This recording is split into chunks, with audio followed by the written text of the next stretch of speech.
ప్రసాదంలో గత ప్రభుత్వం వాడిన నెయ్యిపై తలెత్తిన అనుమానాలు నిజమై నిరూపించే ఆధారాలు స్పష్టంగా కనపడుతున్నాయని బీజేపీ రాష్ట్ర కార్యదర్శి రమేష్ నాయుడు అన్నారు. శుక్రవారం నగర కార్యాలయంలో ఏర్పాటు చేసిన మీడియా సమావేశంలో లడ్డూ ప్రసాదం విషయంలోనే కాదు, టీటీడీ బోర్డు తీసుకున్న అనేక నిర్ణయాలు హిందువుల మనోభావాలు దెబ్బతీశాయని ఆరోపించారు.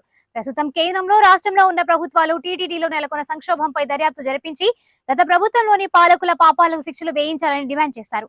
ఈ సమావేశంలో పార్టీ జిల్లా అధ్యక్షుడు నరేంద్ర, పాలపర్తి రవికుమార్ తదితరులు పాల్గొన్నారు. అందరికీ తెలుసు, ప్రపంచంలోనే అతి పవిత్రమైనటువంటి హిందువుల యొక్క ధార్మిక సంస్థ ఏదన్నా ఉందంటే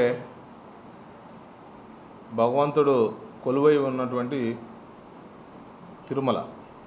అలాంటి తిరుమలకు సంబంధించినటువంటి ప్రసాదం ఏదైతే ఉందో ఆ ప్రసాదానికి సంబంధించినటువంటి ఆరోపణలు రావడం బాధాకరమైనటువంటి విషయం.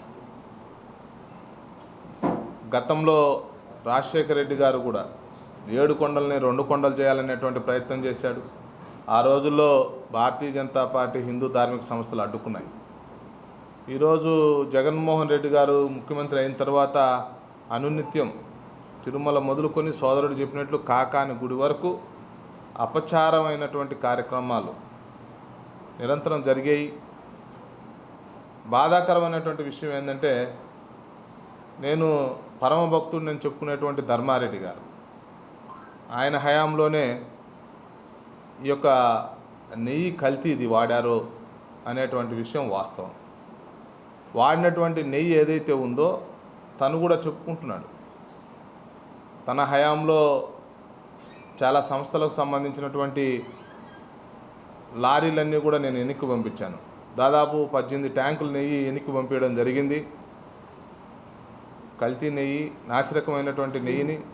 అలాంటి సరే, ఆ పంపించినటువంటి సంస్థలు ఏవైతే ఉన్నాయో ఆ సంస్థలను ఎందుకు బ్లాక్ లిస్ట్లో పెట్టలేదు? ధర్మారెడ్డి గారు సమాధానం చెప్పాలి. ఒకవేళ ఆయన కల్తీ నెయ్యికి సంబంధించినటువంటి ట్యాంకులను కన్నా ఎన్నిక పంపించినట్లయితే తర్వాత ఆ సంస్థల దగ్గర నుంచి ఇప్పటి వరకు ఎందుకు కొనుగోలు చేస్తూ వచ్చారు? ఒకటి. లేదు అనుకుంటే ఆ సంస్థలకు సంబంధించినటువంటి నెయ్యి విషయంలో నీకేమన్నా ముడుపులు ముట్టాయా? రెండిట్లో ఏదో ఒకటి అయితే ఒప్పుకోవాలి. కల్తీ నెయ్యి సప్లై చేసినటువంటి దాన్ని ఎందుకు అడ్డుకోలేకపోయావు, బ్లాక్ లిస్ట్లో పెట్టలేకపోయావు? లేదు, నేను స్వచ్ఛమైనటువంటి వ్యక్తిని, వాళ్ళు కల్తీ సరుకు పంపిస్తే నేను ఎన్నిక పంపించాను అంటే దానికి కూడా జవాబుదారి నువ్వే తీసుకోవాలి. ఎందుకు? తర్వాత కూడా ఆ సంస్థను కొనసాగించావు కాబట్టి. దేవదేవుని యొక్క ప్రసాదము అంటే సాక్షాత్తు ఆ పరమాత్ముని దర్శించుకోవడమే. ప్రసాదం ఇంటికి తీసుకున్నటువంటి భక్తులు అందరూ కూడా అందరికీ చుట్టుపక్కల గ్రామాల్లో ఎవరైతే దేవుణ్ణి దర్శించుకోలేకుండా ఉన్నారో వాళ్ళందరికీ కూడా ఆ ప్రసాదాన్ని పంచిపెట్టడం ద్వారా ఆ స్వామివారిని దగ్గరికి చేసినట్లు అని భావిస్తారు హిందువులందరూ కూడా.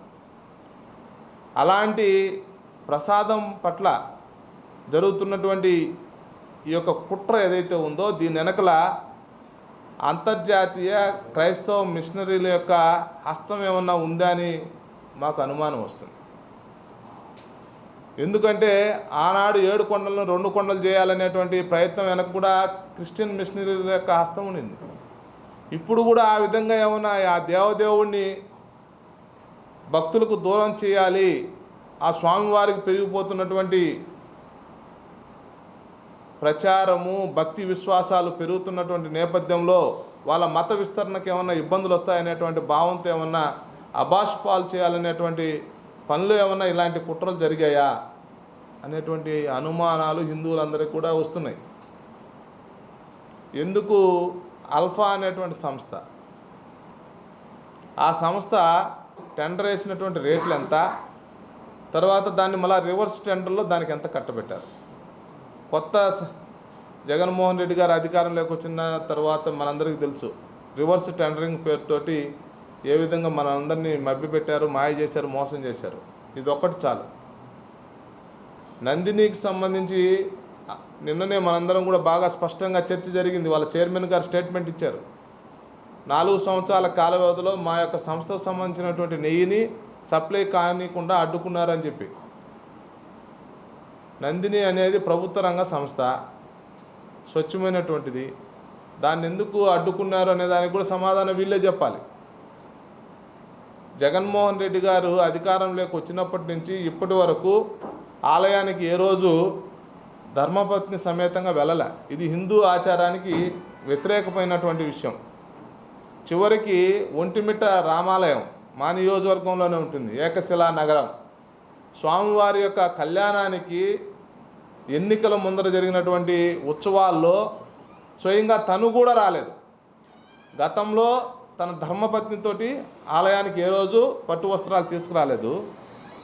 చివరి సంవత్సరంలో ఎన్నికల ముందర కాబట్టి ఒంటిమిట్ట రామాలయానికి పోయినట్లయితే అధికారం కోల్పోతామనేటువంటి భావన ఉంది అని చెప్పి పబ్లిక్లో అనుమానాలు వచ్చే విధంగా ప్రవర్తన చేసి అందుకోసం రాలేదు అని చెప్పి ఒక విష ప్రచారాన్ని లోపల చేశారు. చివరికి ఆ దేవుడు ఏం చేశాడో తెలుసు. నిజంగా